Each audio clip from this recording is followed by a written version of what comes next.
Hola, muy buenas tardes. Gracias por estarnos sintonizando en este canal.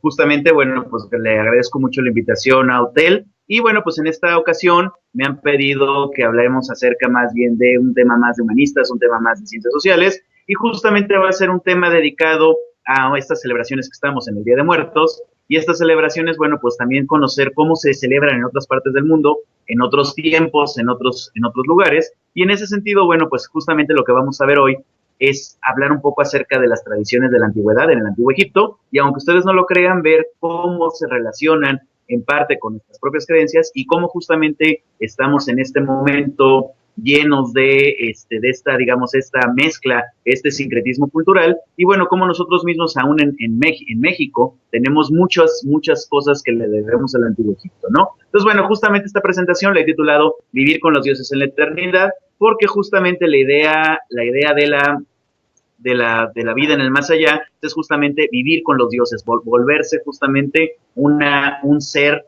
digamos, divino y eterno, ¿no? Entonces, bueno, justamente la que sigue, por favor, vamos a ver que nosotros cuando pensamos en el Antiguo Egipto, pues es realmente, siempre pensamos en los clichés de este Antiguo Egipto, es decir, ¿en qué pensamos? No veamos, por ejemplo, la imagen donde se ven las pirámides y los camellos, pues justamente, ¿no? Pensamos que Egipto es un lugar desértico, que solamente se la pasaban construyendo pirámides porque no tenían otra cosa mejor que hacer, que transportaban las piedras, los bloques con camellos, y nos quedamos justamente con la idea de que solamente se dedicaban los egipcios, ¿no?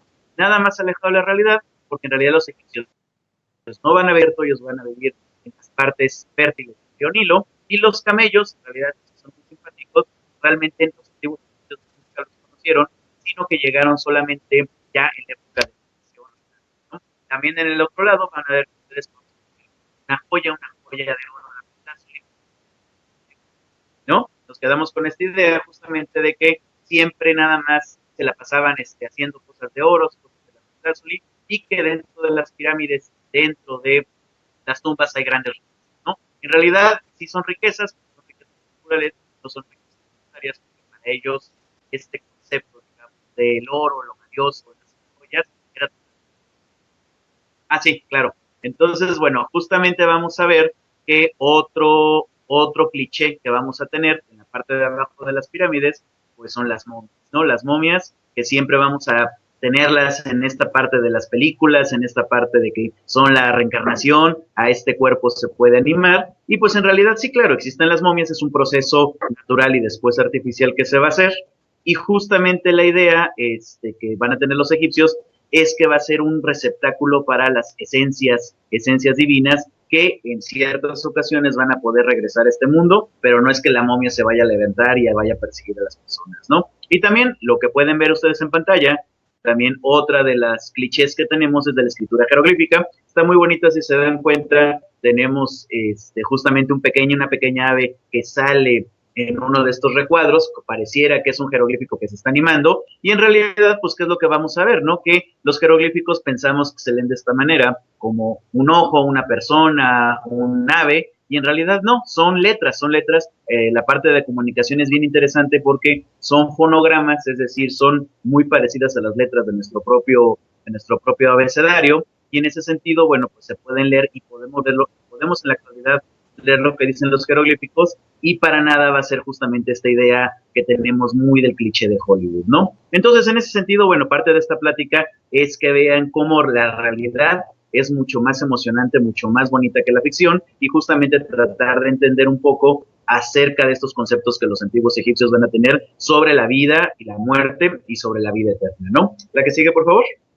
Y bueno, como les comenté, en realidad los egipcios no van a vivir, como les he comentado, en el desierto, van a vivir en este lugar que ustedes ven en su pantalla, que ellos van a llamar Kemet.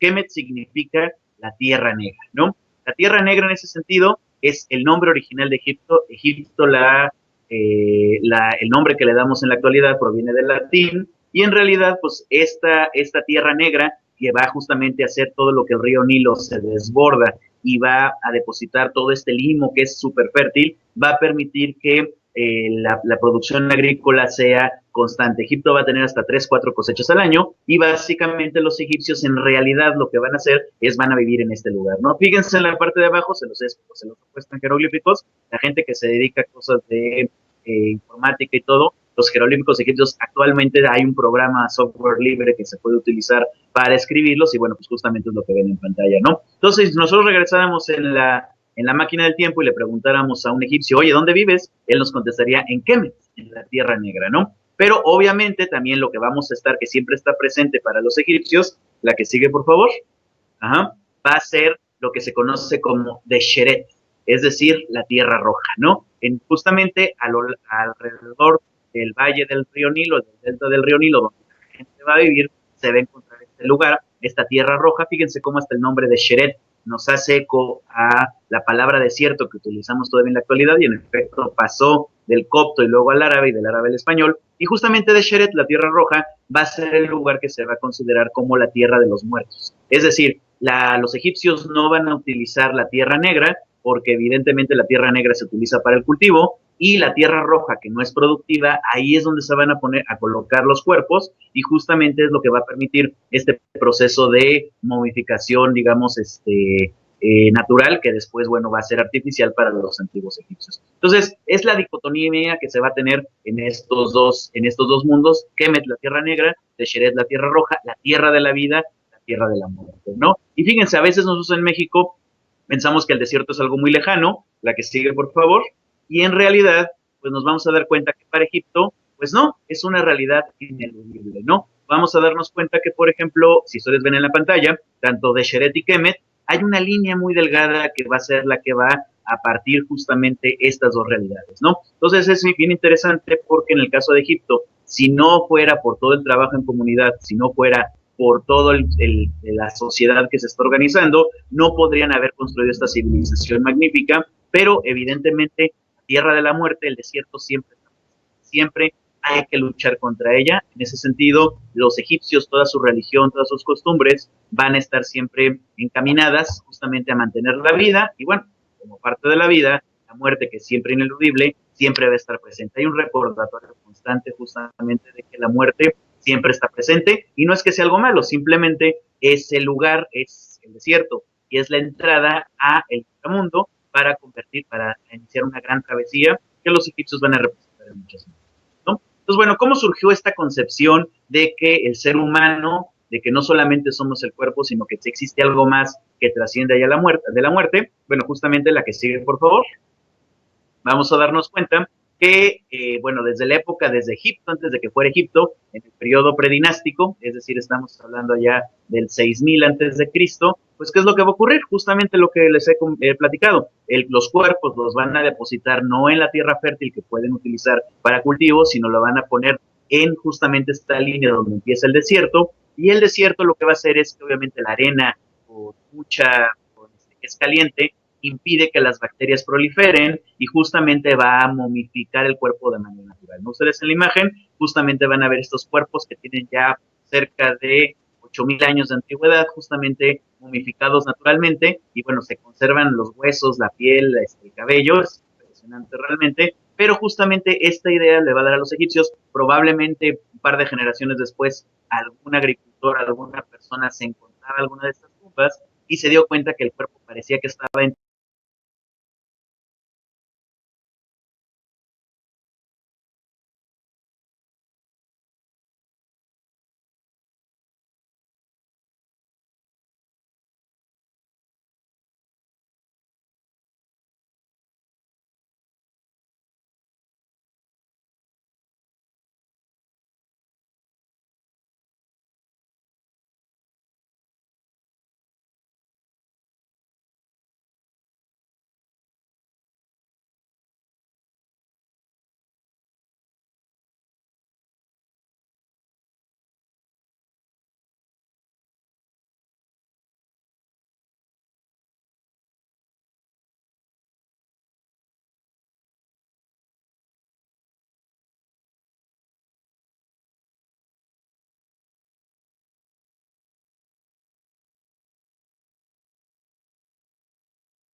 Sí, aquí ando, aquí ando, aquí ando.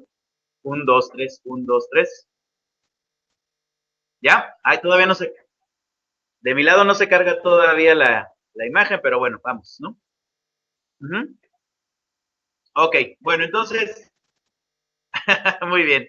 Bueno, como les comentaron, bueno, pues justamente por estar invocando a los antiguos faraones y todo, bueno, tuvimos un pequeño problema técnico, pero continuamos justamente con esta explicación muy bonita acerca de cómo los egipcios van a tener este concepto de la vida eterna, ¿no? Entonces, bueno, justamente lo que vemos, lo que ustedes van a ver ahí en pantalla, es las momias, cómo van a poner justamente todos estos ajuares funerarios, van a poner todas estas ofrendas. Fíjense, cosa curiosa, lo que ustedes ven abajo de las momias son tres piezas, dos cuencos de barro y una paleta en forma de pez. Bueno, déjenme decirles que eso está en México. Eso lo pueden ir a visitar al Museo Nacional de las Culturas del Mundo, en la calle de Moneda 13, donde yo trabajo. Y bueno, pues imagínense, tenemos objetos de hace 6,000 años que justamente nos hablan de esta concepción de la vida en el más allá. Entonces, esto nos sirve justamente para reflexionar, ¿no? Es justamente la idea de que no nada más el ser humano nada más es lo que tenemos en la actualidad, sino que siempre ha tenido esta concepción de la vida en el más allá. Entonces, bueno, fíjense, las ofrendas, poner objetos de barro, poner objetos de la vida cotidiana, viene desde esta época de los antiguos egipcios, ¿no? La que sigue, por favor. Y bueno, justamente esta idea va a ir evolucionando a lo largo de toda la historia del Egipto faraónico y evidentemente no nada más es las tumbas, si se dan cuenta estas tumbas eran realmente hoyos excavados en la arena. Poco a poco los egipcios van a ir literalmente haciendo casas, ellos le van a llamar casas de la eternidad, es decir, para la vida en el más allá se va a requerir, como tú tenías en esta vida, una casa. Entonces se dan cuenta en el extremo izquierdo, superior izquierdo de la imagen, vamos a ver justamente es una tumba predinástica que ya empieza a tener diferentes cuartos, básicamente es una casa, y esto justamente va evolucionando a lo largo de toda la historia a hacer lo que se conoce como mastabas. Las mastabas son justamente grandes casas hechas de piedra para que la gente pudiera vivir ahí. Y bueno, en la dinastía 3, estamos hablando de el 2800 antes de Cristo, vamos a ver que llega ya el concepto de la pirámide, ¿no? Como lo ven ustedes en la imagen, en la esquina superior, inferior, perdón, derecha, es la primera pirámide del mundo, la pirámide del faraón Sócer, que es justamente varias mastabas, digamos, puestas uno encima del otro. Y aquí va a surgir un concepto muy interesante para los egipcios. Justamente está la forma de la pirámide, ¿no? La que sigue, por favor. Y bueno, justamente la pirámide, ¿qué es lo que vamos a ver? Pues las más famosas, las célebres, son las famosas pirámides de Giza, las que ven ustedes ahí en la imagen, las tres grandes, que ojo, no es que solamente existan tres pirámides en Egipto, existen cientos de pirámides, claro que estas son unas de las más importantes, ahí justamente les puse varias vistas aéreas, y bueno, en realidad no hay que pensar que solamente la pirámide está sola, sino que en realidad vamos a ver que básicamente son necrópolis, son ciudades de los muertos, es decir, el faraón está enterrado en la pirámide, justamente como el personaje más importante, y a su alrededor van a estar pues, enterrados conforme vayan muriendo todos los integrantes de la corte y todas las demás personas allegadas justamente al faraón, ¿no? Entonces, justamente en la esquina inferior derecha, ustedes pueden ver una vista desde la pirámide, todas las mastabas, no es que hayan abandonado la mastaba, son básicamente las casas de la eternidad, ¿no? Entonces uno puede caminar por estos cementerios, literalmente uno puede entrar a la sala de la casa, puede visitar los relieves, básicamente nos muestran cómo era la vida en el Antiguo Egipto, o es lo que hacían, qué es lo que hizo la persona, y todos justamente van a estar gravitando alrededor del faraón, ¿no? En ese sentido, la pirámide va a tomar un concepto muy interesante para los antiguos egipcios, porque va a representar el lugar, el montículo primigenio, es decir, donde nació el cosmos, la creación egipcia, y justamente el faraón se va a convertir en un dios para poder ayudar a todo el pueblo de Egipto desde el más allá a seguir con la fertilidad, ¿no? Entonces, bueno, toda la gente luego se pregunta las pirámides, pues cómo se llamaban, qué significaban. La que sigue, por favor. Y bueno, justamente pirámide en egipcio, fíjense qué chistoso, se dice Mer, ahí se los puse en jeroglífico en la parte de abajo. Mer era como realmente se llamaba la construcción, el término arquitectónico. Entonces, todo esto que se ha puesto muy de moda en la parte de New Age, de, no, claro, es que la pirámide hay que ponerle valores numéricos a cada letra, pues en realidad no tiene absolutamente nada que ver con los egipcios. En realidad, el nombre pirámide, viene del griego y viene de la palabra y piramis era un pan. Básicamente era un pan como, imagínense un pan Bimbo de nosotros, pero en forma, digamos, de triangulito. A los griegos al ver este pan, le dijeron, ah, mira, se llama las pirámides, es como el pan que conocemos, y se quedó digamos, el nombre pirámides. Pero para ellos, para los egipcios, simplemente es el Emer, pero el significado simbólico que tiene, la que sigue por favor, justamente va a representar a lo que se conoce como la piedra Benben. Ahí se los puse también en jeroglíficos. ¿Qué es la piedra Benben? Justamente los egipcios creían que del océano primigenio, del océano del caos, había surgido un montículo, justamente de este montículo había emergido un loto, y de ese loto había nacido Ra, el dios del sol, ¿no? Y Ra, el dios del sol, había creado todo el universo por medio de la palabra, por medio del verbo, ¿no? Entonces, justamente, este es un piramidión, son pequeñas pirámides que se ponían en las cúspides de las tumbas de las demás personas, no nada más del faraón, sino todo el mundo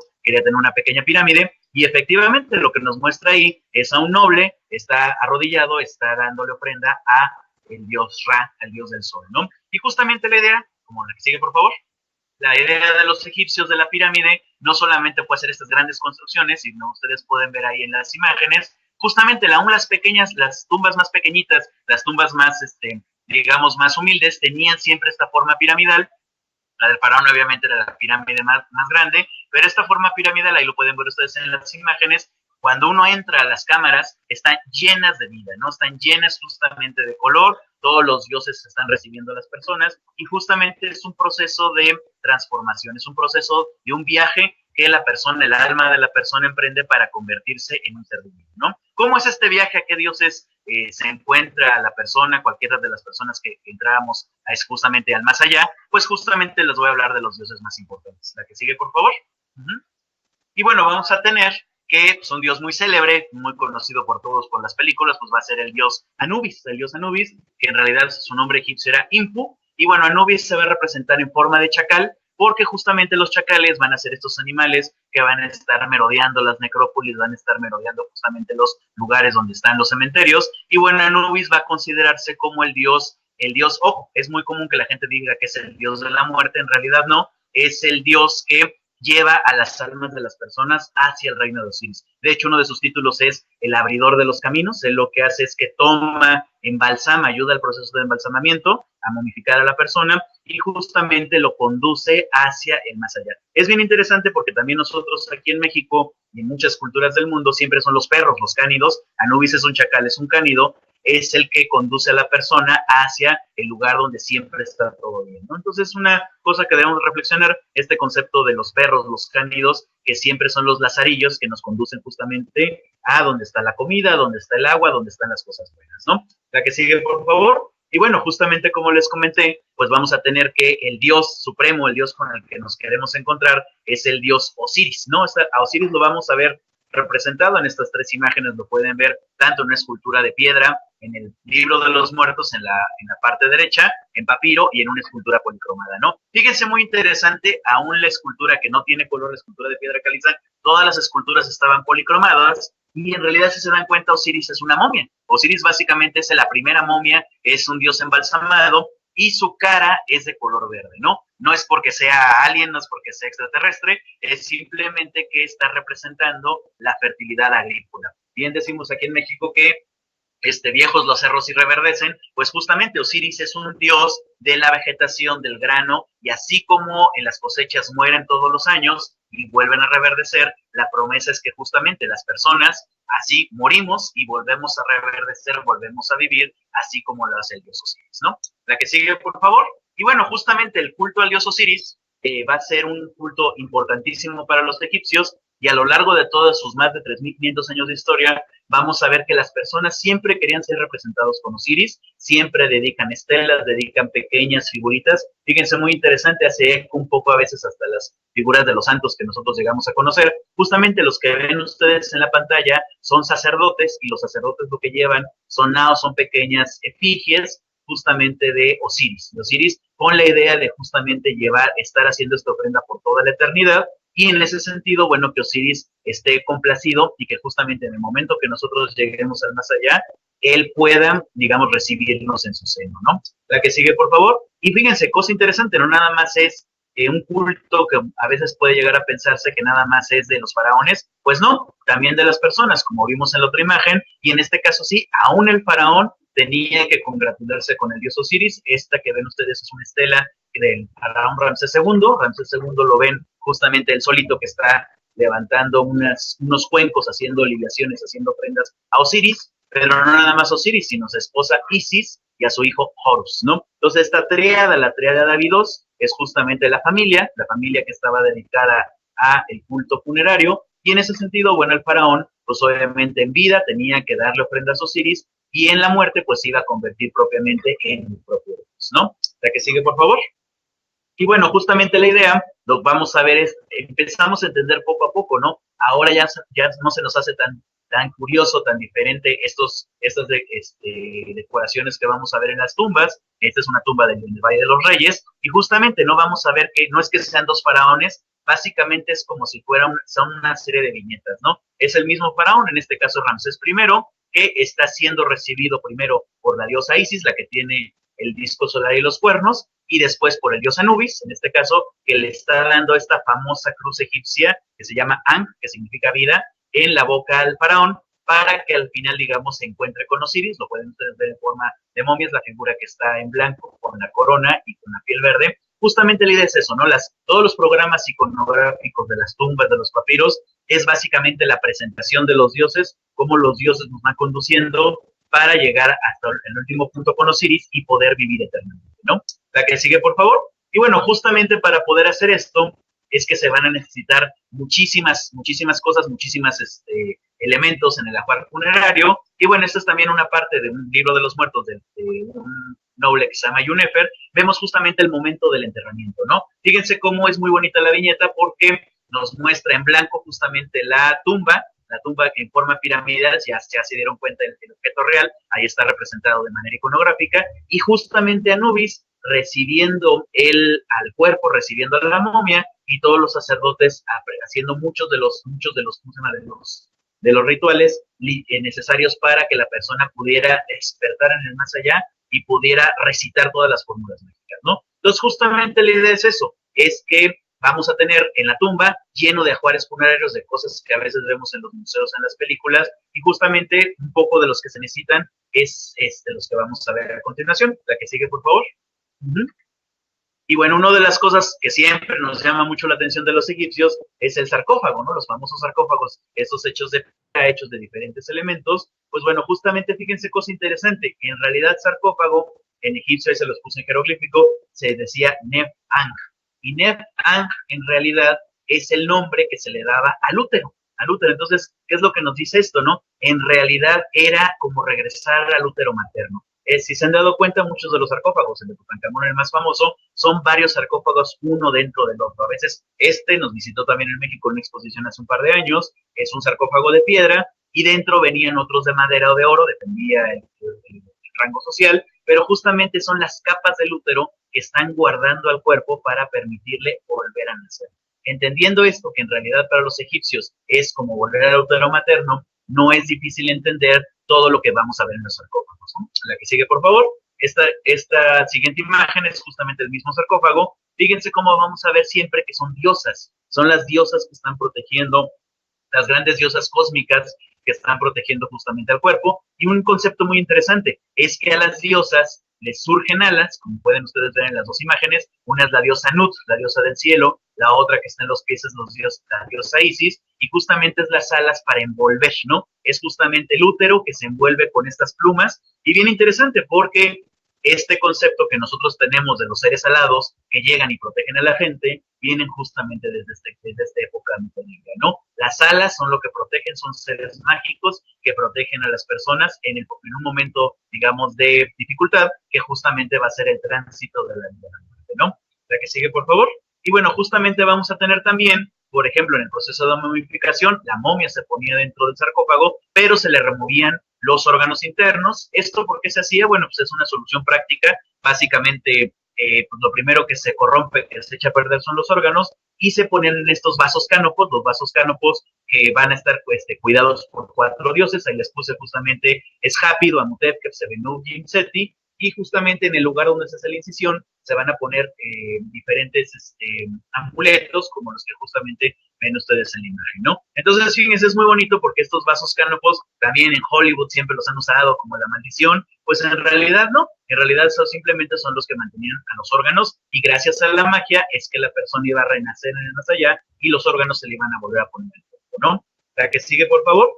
Cosa interesante, fíjense, nada más rápido les comento, ustedes aquí en México también pueden ver un vaso cánopo, tenemos un vaso cánopo, tenemos dos de hecho, aquí en la Ciudad de México, es del Reino Medio, es decir, que tiene 4.200 años de antigüedad, y justamente se los puse ahí, es el trabajo que he estado viniendo haciendo en los últimos años, y bueno, este vaso cánopo pertenece justamente a una mujer muy interesante, y ahí, bueno, viene la inscripción, fíjense, es muy bonita porque dice literalmente que Nut, la diosa del cielo, la abraza en este venerable lugar, es decir, en el más allá, y que está permitiendo justamente que gracias a la magia se nombran a diferentes dioses que vuelva a renacer continuamente, ¿no? Entonces, fíjense, es muy interesante porque, bueno, pues evidentemente tenemos siempre el set de todos los vasos cánopos, siempre son 4, en el Museo de las Culturas tenemos 2, la pregunta que tenemos todavía es ¿dónde están los otros 2? En otro museo, todavía están guardados, se perdieron, pero bueno, lo interesante es que ya leyendo los jeroglíficos podemos entender de quién son,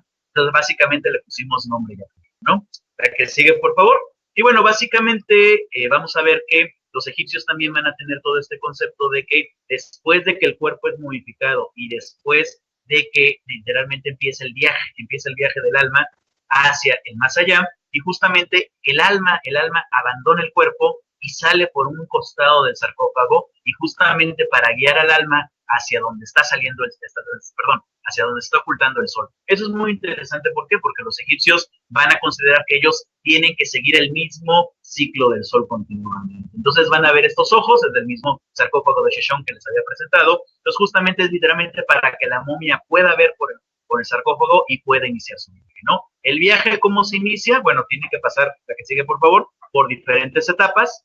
Justamente el famoso libro de los muertos, que son papiros, en realidad no es que son libros, sino son papiros llenos de ensalmos, llenos de diferentes fórmulas mágicas, lo que van a hacer básicamente es el acordeón que los antiguos egipcios, la religión egipcia se volvió tan complicada, que básicamente es el acordeón que sirve para que la gente vaya leyendo los textos mágicos, y el momento más importante va a ser este que vemos en pantalla, que se conoce como la psicostasis, es decir, es el momento en que el alma se va pesando. ¿Cómo ocurría esto, no? Yo tenía que haber vivido en esta vida, tenía que haber vivido en Mat. Mat es la palabra que van a utilizar los egipcios para decir orden, verdad y justicia. Es decir, yo tenía que haber llevado una vida recta, una vida en orden, una vida equilibrada, y en ese sentido lo que se hacía es que se llegaba a este juicio, era el juicio justamente ante Osiris, y bueno, ¿qué es lo que ocurría, no? La persona tenía que hacer una declaración, que es como un juicio, básicamente se tenía que decir yo no hice esto, yo no pequé, yo no hice ningún acto en contra de los dioses, ningún acto en contra de mis propios hermanos, de la propia gente. Son muy bonitas porque básicamente son 42, básicamente eran como 42 mandamientos que tenían que hacer, unos muy, muy, muy, muy bonitos que es yo no maté a nadie, se tenía que declarar inocente, yo no le quité el pan de la boca a la viuda, yo no me enriquecí ilícitamente, yo no hice diferentes cosas, y bueno, efectivamente, ¿no? Los dioses decían, muy bien, tenemos tu declaración, vamos a ver si en realidad es cierto. Entonces, ¿qué es lo que hacían? El corazón, qué cosa interesante, el corazón era el único órgano que no se sacaba del cuerpo, el corazón se dejaba dentro de la cavidad torácica, se ponía en esta balanza, ¿no? En la balanza justamente que ustedes ven en el centro de la imagen, ¿quiénes van a estar? Va a estar justamente arrodillado el dios Anubis, que básicamente va a ser el que va a estar revisando que todo esté funcionando bien, y va a poner el corazón en un lado de la balanza, y del otro lado en el plato va a poner a Mat.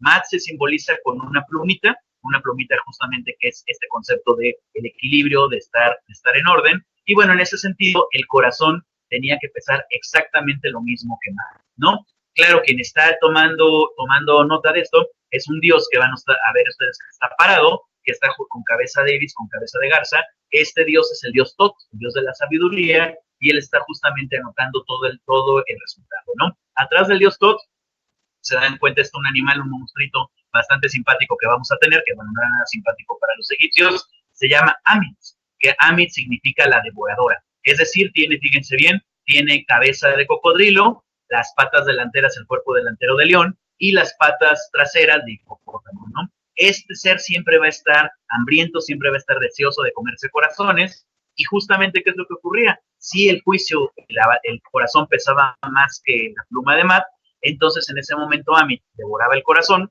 y esa básicamente era la verdadera muerte para los egipcios, ¿no? Ellos creían que al momento de ser devorado el corazón, toda nuestra vida se había borrado, todos los nombres, todas las inscripciones, y era como si uno nunca hubiera existido. Entonces, básicamente los egipcios lo que quieren, si se dan cuenta, hay jeroglíficos por todos lados, es que sean leídos sus nombres y que esos nombres sean recordados, ¿no? La vida eterna para los egipcios será ser recordado por toda la eternidad, ¿no? Y entonces, bueno, arriba, en el registro de arriba, justamente donde se ve esta escena, se me olvidó decirles, el que está siendo juzgado es el que ustedes ven en su pantalla en el lado izquierdo, va a ser el escriba Ani, este pertenece al libro de los muertos de Ani, que se conserva en el British Museum. Él está justamente presentando su corazón, y al lado de él está su esposa, que se llama Tutu, justamente su esposa también le está ayudando en este proceso, ¿no? Y los que ven hasta arriba, todos sentaditos, son los grandes dioses cósmicos de Egipto, es decir, es justamente todo el jurado, y que me está viendo el veredicto, es Ra, Atum, Shu, Isis, Horus, todos los grandes dioses cósmicos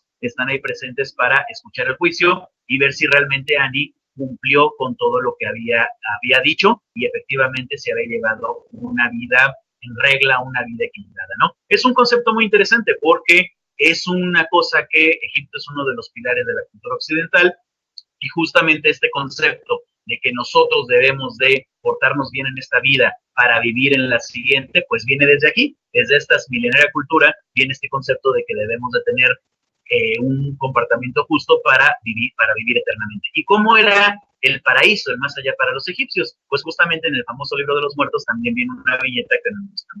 La que sigue, por favor. Y bueno, justamente este va a ser el paraíso para los egipcios, ¿no? Se los puse justamente el nombre para que cuando, si llegan al más allá, ya sepan hacia dónde tienen que irse. Justamente ellos van a creer que la entrada a este paraíso está en el Imenet, es el occidente, se los puse en jeroglíficos en la parte de abajo, y el paraíso va a ser los campos del Yaru, que nosotros lo podemos traducir como los campos de las ofrendas, y justamente es lo que vemos en la imagen, ¿no? Vamos a ver cuál es el paraíso para los egipcios. Pues el propio Egipto, ¿no? Ellos lo que tenían que hacer era estar trabajando en la tierra, estar trabajando con el ganado, estar trabajando como lo habían hecho en esta vida, y básicamente era tener la misma vida que habían conocido, pero más allá, ¿no? Este concepto también muy interesante lo vemos en muchas de las culturas del Mediterráneo, justamente después con los griegos, con los griegos y los romanos, con los campos elíseos, ¿no? Los campos elíseos que van a ser esos campos fértiles siempre, pues viene esta idea desde los egipcios. Claro, nosotros en nuestra concepción judeocristiana, pues ahora que creemos, ¿no? Que vamos a estar en una nubecita tocando el arpa sin hacer nada todo el día, ¿no? La verdad es que qué flojera, es mejor tener este paraíso, porque en realidad, bueno, se tiene que trabajar, pero también se gozaba. Después de trabajar en el campo, fíjense, muy interesante, la viñeta nos muestra mucho, ahí vemos el mismo Ani, no son diferentes personas, está llevando los campos, con la salvedad que como estás en el más allá, pues básicamente te vas a encontrar a los dioses, ¿no? Entonces los personajes que ven sentados, otro que ven con forma de alcohol, una garza, básicamente el halcón es el dios Horus, la garza es una advocación del dios Ra. Entonces, pues tú ibas trabajando la tierra y te encontrabas a los dioses ahí, no era como decirle al dios Ra, oye, me vine a sentar un ratito aquí en tu campo porque me dio flojera de andar ahí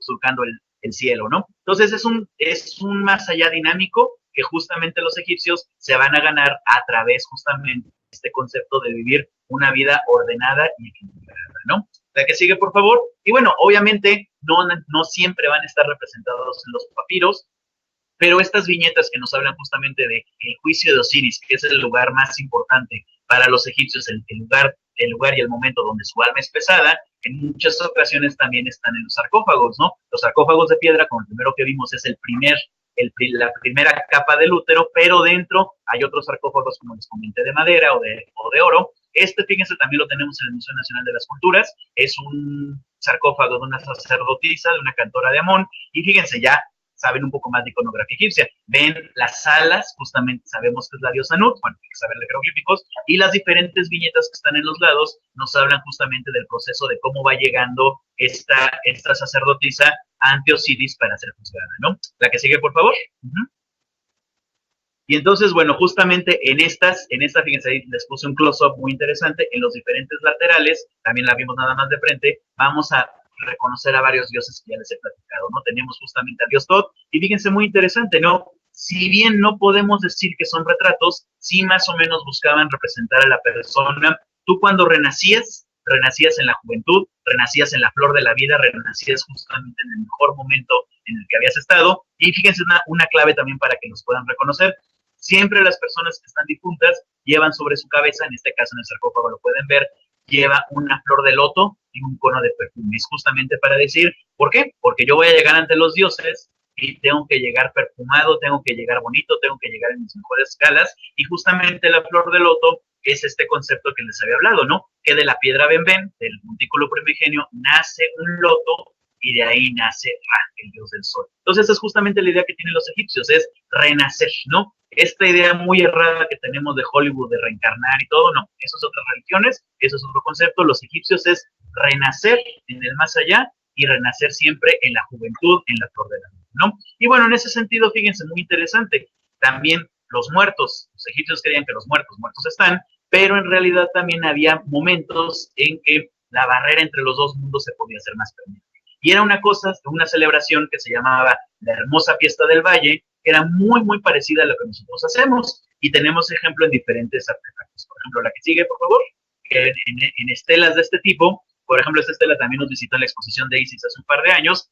Fíjense, siempre está presente, vean de su lado izquierdo, la pirámide, ¿no? En esta parte de la estela tenemos un gran piramidión que justamente nos está hablando de que la persona que está ahí enterrada, esta era una estela que estaba justamente enfrente de la tumba, una especie de lápida, que digamos está presente, ¿no? Entonces vamos a desglosarla rápidamente. En el primer registro que ven ustedes del lado derecho, pues justamente vamos a este personaje que se llama Seti, que está presentando ofrendas. Vamos a ver que enfrente de él está una mesa, pues ¿con qué? Con comida, con justamente la comida que necesitaban las personas y los dioses en el más allá. Y bueno, vamos a ver que está quemando incienso, igualito que lo que hacemos nosotros en México de quemar copal. Esta es una especie de incensario que le está presentando ante los dioses, y en este caso es el dios Osiris el que está sentado justamente con los cetros y con la gran corona, con las plumas, y atrás de él está su esposa, la diosa Isis, ¿no? Entonces, básicamente lo que dice ahí en los jeroglíficos es que se está presentando. Dice, yo, es una fórmula de ofrenda que se llama la Jotep Dinisu. Dice, yo ofrendo a ti, Osiris, el señor de Abidos, y justamente me presento ante ti y te doy las cosas buenas y puras de las que vive Dios. Y Osiris lo está recibiendo y dice, ah, claro, te acepto sin ningún problema, ¿no? Entonces, justamente después de haber pasado el juicio, las personas, los difuntos, tienen que darle ofrenda a los dioses, y estas ofrendas de quién la obtienen, pues justamente de las personas vivas de nosotros, ¿no? La que sigue, por favor. Y bueno, en ese sentido, fíjense que la misma estela en los registros de abajo, si ustedes ven su pantalla del lado derecho, ¿qué es lo que vamos a tener? Pues justamente este lugar, este momento en la hermosa fiesta del valle, que era justamente en un par de días, muy parecido, como les comento, de lo que hacemos nosotros, en que básicamente está toda la familia, ¿no? En el registro superior vamos a ver que están sentados, está su esposa, sus hijos, y en la parte de abajo básicamente van sus hermanos, los tíos, y en este caso de los hijos, que van llevando, que si son observadores, van a darse cuenta que en las manos llevan flores, justamente para adornar la tumba, y hasta uno lleva una oca, un pato, básicamente era el pollito rostizado, que se iban a comer justamente en honor al muerto, ¿no? Entonces, fíjense, en el registro superior, como lo vemos en el lado izquierdo, vamos a ver justamente el piramidión que va a tener justamente este concepto que les he platicado de renacer en el más allá, y justamente quien está emergiendo en el centro, la figura en relieve, es Seti, es la propia persona que estaba enterrada. A sus lados está el dios Anubis cuidando justamente su tumba, y todos justamente están alabando. Si se dan cuenta, en la parte, en la puntita de la pirámide, se ve un círculo. Ese es justamente Ra, el dios del sol, ¿no? Entonces los egipcios, básicamente había días en que ellos creían que esta barrera entre los dos mundos se hacía más permeable, y justamente las personas iban a dejar ofrendas para que los muertos también absorbieran su esencia vital y se la pudieran llevar a los dioses, ¿no? Entonces fíjense, véanlo, esto lo tenemos en piedra, hace 4000 años que lo hicieron, y las tradiciones vivas que tenemos en la actualidad, la que sigue, por favor, pues fíjense cómo parece que no, pero no difieren mucho. En ese sentido, ¿qué es lo que vamos a ver? En la imagen en el centro vamos a ver justamente una representación de un muerto, es una famosa calaca, bueno, en este caso no está tan Catrina, está un poquito más, de campo, pero justamente esa es la idea, ¿no? Vamos a poner ofrendas que tienen comida, que tienen incienso, que tienen cosas agradables, y justamente, literalmente era el camino. La flor de cempasúchil aquí en México se indica como el camino. Los egipcios con flores de loto indicaban el camino para que el alma de la persona pudiera regresar a esa estela y pudiera absorber justamente todas las esencias vitales que se le estaban dejando en las ofrendas, ¿no? Y en ese sentido, pues la muerte no es que sea algo malo, claro, es simplemente otra existencia, ¿no? Y tanto aquí en México, el México prehispánico y el México virreinal y actual y los antiguos egipcios lo sabían. Entonces, la que sigue, por favor, en realidad, pues la muerte no es algo feo, no es algo en lo que vamos a estar sin absolutamente nada, sino que simplemente la imagen que ustedes ven abajo es en San Andrés Mixquic, que es donde se hacen muchas de las celebraciones del Día de Muertos, pues justamente lo vamos a ver todo lleno de color, lleno de incienso, vean cómo se ve justamente el humo del incienso del copal que se está quemando, y siempre vamos a ver que son momentos agradables, ¿no? Los muertos no es que estén muertos realmente, sino que están en otra vida, están vivos en otro lugar y justamente están de fiesta, ¿no? En el momento en que pueden regresar a este mundo a visitar a sus seres queridos, arman grandes pachangones, arman grandes fiestas. En el grabado de posadas que ven ustedes ahí, muy típico de aquí de México, justamente vemos cómo están tocando los instrumentos, están bailando, y del lado egipcio, que justamente está en una de las tumbas, también vemos lo mismo, ¿no? Recuerden lo que les dije, uno puede reconocer quién está muerto y quién está vivo. Vean las muchachas estas egipcias, están tocando la lira, pero tienen en la parte de arriba un conito de perfume y también tienen loto. Entonces nos está diciendo que son las muertas que están tocando, que están felices porque sus familiares vinieron justamente a rendirle culto, a dejarles ofrendas para que ellas puedan vivir eternamente, ¿no? La que sigue, por favor.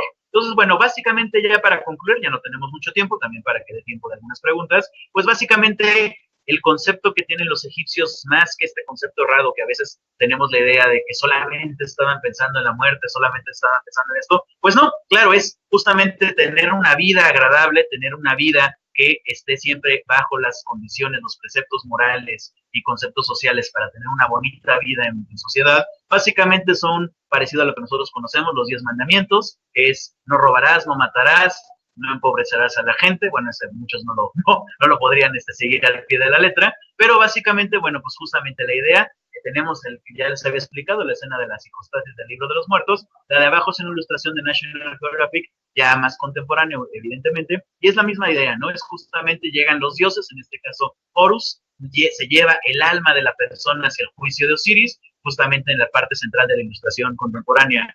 Ven justamente cómo se está pesando, ahí Amit se ve más amenazadora todavía, y al final, si se dan cuenta, hay una transformación de la persona, y justamente es vivir en el más allá, que es vivir en un paraíso agrícola lleno de frutos, lleno de fertilidad, y justamente la persona se convertía en una especie de Osiris. Tú te convertías también en una parte del dios Osiris, y por lo tanto, como eras un dios, podías vivir eternamente, ¿no? Entonces, la que sigue, por favor.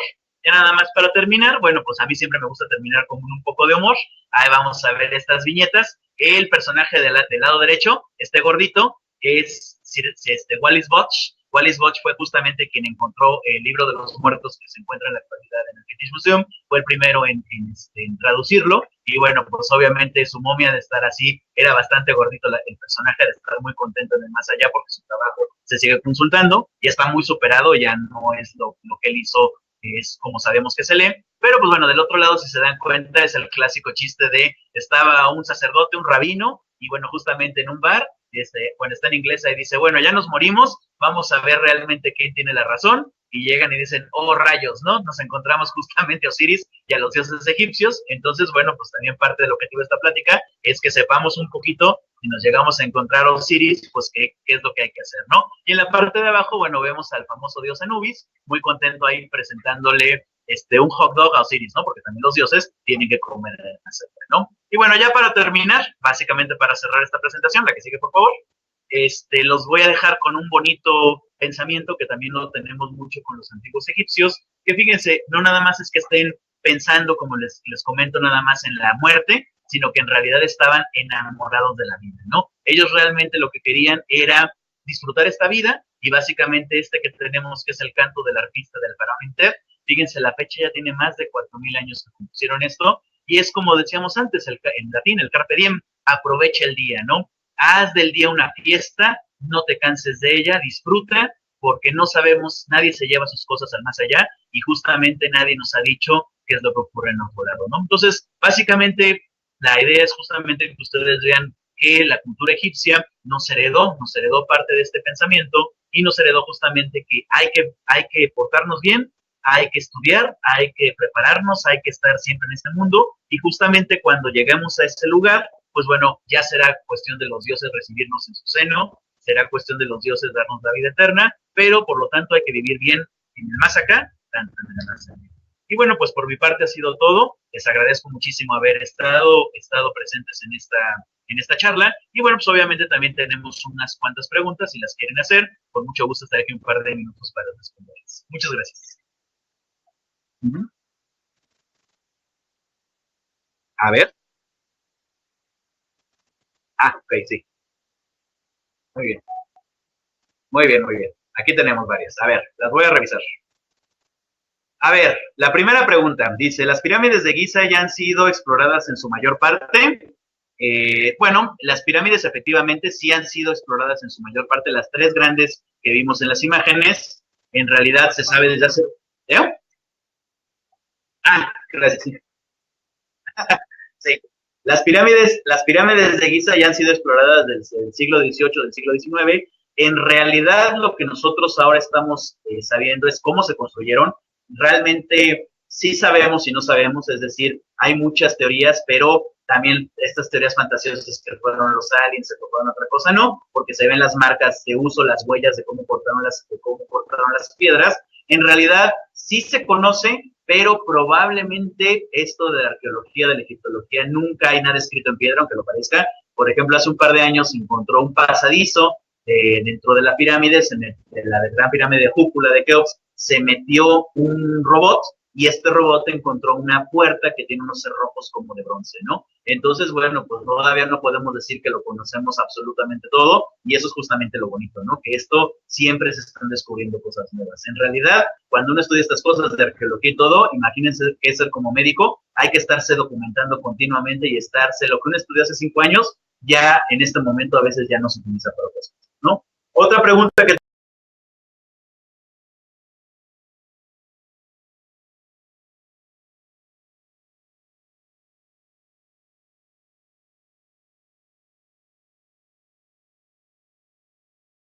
preguntas, ¿eh?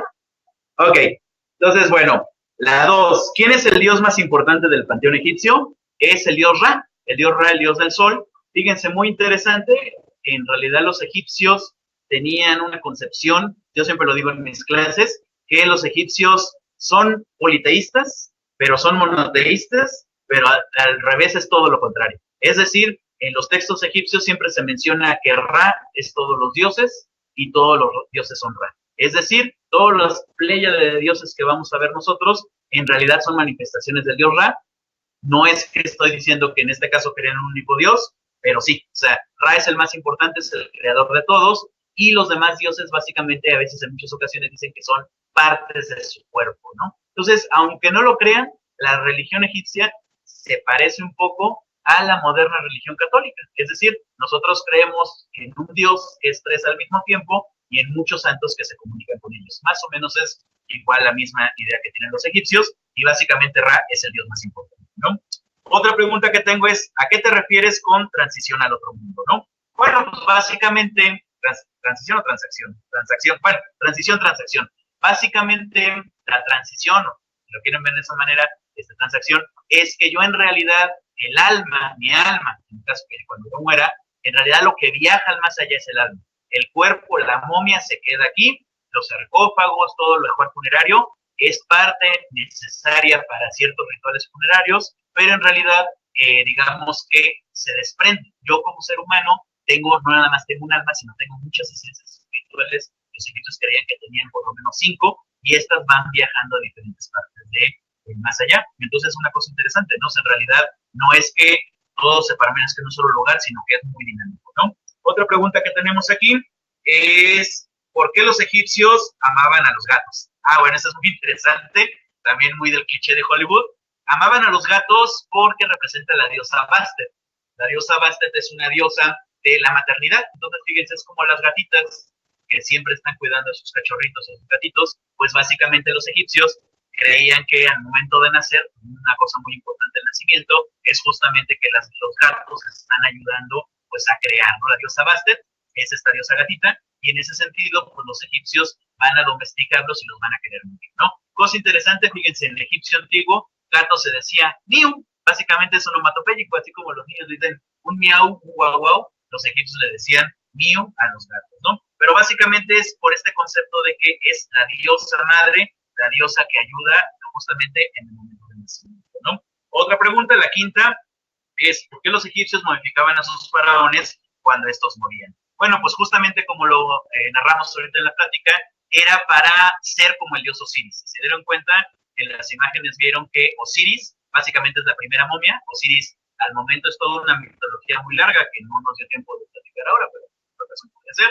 Y justamente Osiris es, por su esposa Isis, es recogido, digamos, es vuelto a armar, porque en una leyenda el dios Set lo despedaza, lo hace pedazos, y básicamente Isis, recuerden, son dioses, lo vuelve a armar, lo embalsama, lo momifica, y eso permite que viva eternamente. Y por eso los egipcios momificaban sobre todo a su faraón, pero también a las otras personas, han encontrado momias de muchas personas, para emular al dios Osiris, ¿no? Entonces, básicamente tú te vistes como Osiris, eres una momia, y eso te va a permitir renacer en la eternidad y poder vivir como un dios eternamente, ¿no? Y bueno, otra pregunta que tenemos aquí, justamente, la 6.